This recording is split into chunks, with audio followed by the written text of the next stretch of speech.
En el transcurso de la historia, el hombre se ha encontrado frente a nuevos descubrimientos que han convulsionado sus conocimientos. Durante milenios, todos estaban convencidos de que la Tierra era plana, es decir, que al llegar a un punto determinado, los objetos se caían. Además, habría sido totalmente ilógico pensar que se podía seguir caminando cabeza abajo. ¿Quién podría sostener algo tan absurdo como eso? Otra cuestión absurda habría sido pensar que en la Tierra pudiese ser al mismo tiempo de día y de noche. Es decir, que mientras algunos trabajaban bajo el sol, para otros era de noche.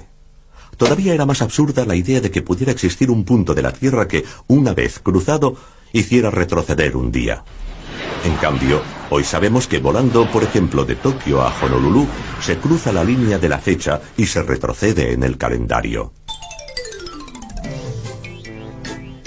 Naturalmente sabemos que cuando en California es mediodía, en Moscú es medianoche, y que los australianos están cabeza abajo respecto a nosotros y nosotros respecto a ellos. En el pasado, todas estas cosas estaban fuera del alcance de la experiencia humana y, en consecuencia, parecían incomprensibles. Actualmente, a nosotros también nos parecen incomprensibles las paradojas del espacio y del tiempo derivadas de la teoría de la relatividad, precisamente porque están fuera de nuestra experiencia cotidiana. Por ejemplo, ¿cómo es posible que cuanto más cerca se está de la velocidad de la luz, más lentamente transcurra el tiempo?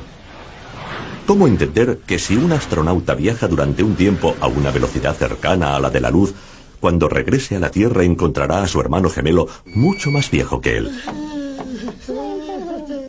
¿Y cómo es posible que a esta altísima velocidad un objeto se contraiga aumentando su masa? El hecho es que estas paradojas nos parecerían totalmente normales si formaran parte de nuestra experiencia cotidiana. Pero esto no sucede por una sencilla razón. Estos fenómenos se hacen evidentes únicamente al viajar a velocidades muy cercanas a la de la luz, y estas velocidades están más allá de nuestra capacidad. Basta con pensar que el objeto más veloz que ha construido el hombre es una sonda interplanetaria que en el momento de máxima velocidad puede alcanzar aproximadamente los 20 kilómetros por segundo. Pues bien, la luz es 15.000 veces más veloz. 300.000 kilómetros por segundo, es decir, que un vehículo interplanetario actual comparado con la luz se encuentra en la misma situación que una tortuga en relación a un reactor. Es 15.000 veces más lento. Por esta razón, nunca hemos podido entrar en la zona mágica en la que tienen lugar estas paradojas. Pero, ¿por qué suceden únicamente cerca de la velocidad de la luz? En realidad, se producen siempre, incluso a baja velocidad, pero los efectos son demasiado pequeños para que nos demos cuenta. De hecho, su crecimiento es muy rápido al aumentar la velocidad. Basta con un simple ejemplo para entender este concepto. Cogemos un objeto de metal y lo acercamos poco a poco a un imán. Cuando está a 1 metro, el efecto de atracción no se advierte, aunque en teoría existe ligeramente. Tampoco sucede nada a medio metro, y tampoco a 20 centímetros. Pero a medida que nos acercamos, esta atracción empieza a notarse y aumenta cada vez más. En el último centímetro se hace muy fuerte, y en el último milímetro fortísima.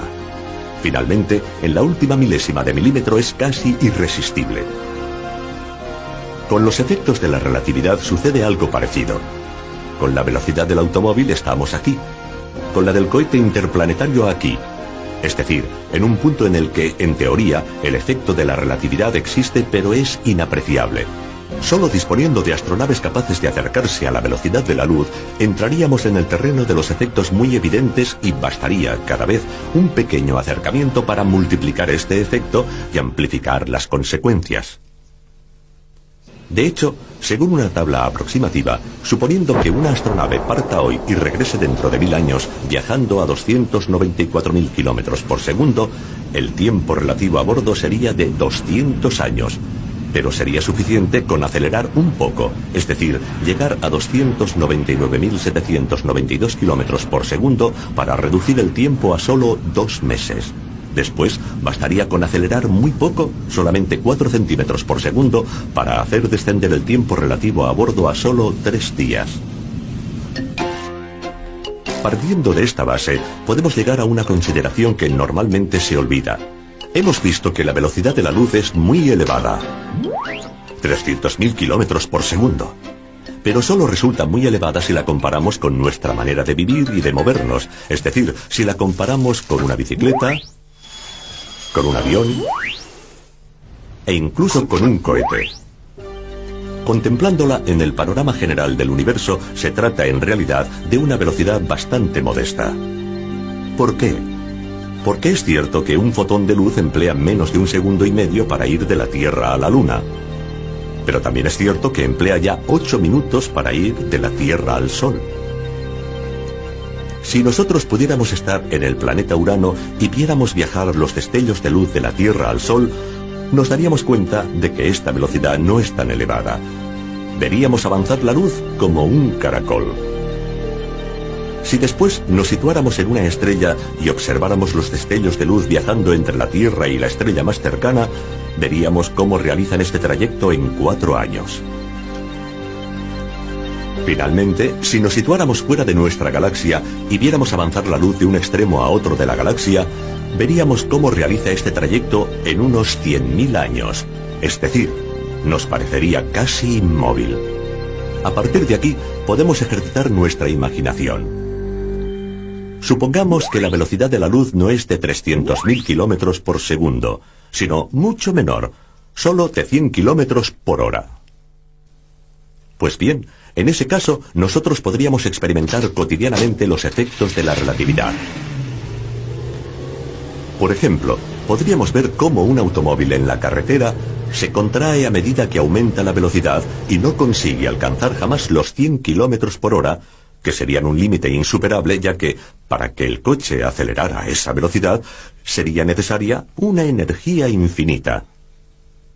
Y también la masa del coche sería infinita.